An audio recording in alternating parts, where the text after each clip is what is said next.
Hello everyone, welcome to the channel Code Like Him. Let's see today's problem. Maximum number of overlapping intervals. You are given an array intervals ARR, which is array of array, where each interval is represented by two integers, start or end, inclusive.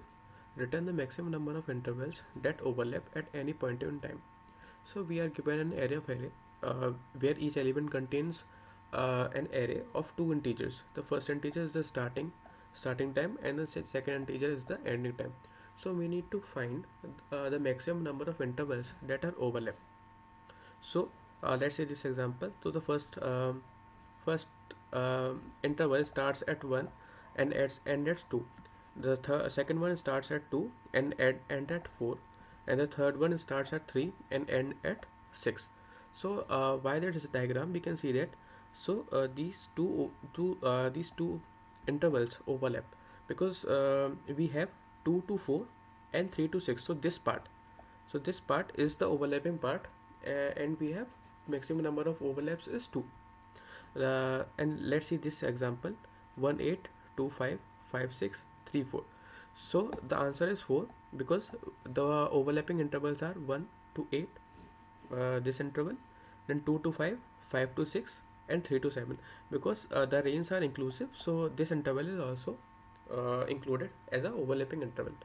So what we can do this, we can take the starting point as a separate entity and an ending of each interval as a separate entity, and what we can check if and we can sort them and according to the time, and then we can check if starting is less than ending. Then we can say that the first interval has started, and again we can increment the starting counter, and then we can check again the starting and ending, and starting is still less than ending, then we can say that another meeting has come. Let's check out the code here. It will be very easy code. So first of all, we will take two vectors, start and end, of size n. We will store starting in start and ending at end, and we will sort them separately because we want our starting and end to be in chronological order.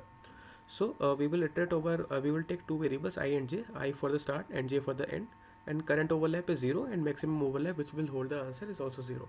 Then we will iterate over the this I and j. So we will check if start of I is less than equal to end of j. For example, in this case, if start of I, start will be 0, and end will be 2.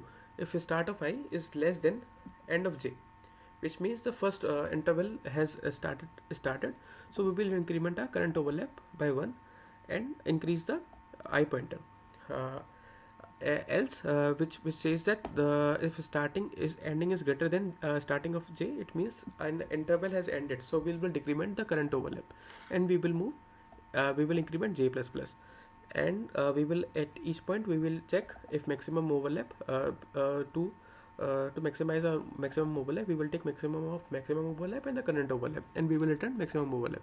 So this is a simple problem which takes in account that whenever our interval comes before the previous interval, we will increment the current overlap, and whenever an interval has ended, we will decrement that overlap. So whenever, like for in this case, that 3 like 2 has come before 4, so we will increment the current overlap, and 3 has also come before 4, so we will have two current overlaps. So that's why answer will be 2 here. And in this case also, 1 is less than let's say the ending will be at somewhere at 5. So we will 1 will come before this, and something like that, so we will have this 4 answer. So if you can dry run this example over this question, over the solution, and you will find the answer will be 4. So guys, if you like this video, please comment, please subscribe to the channel, and thanks.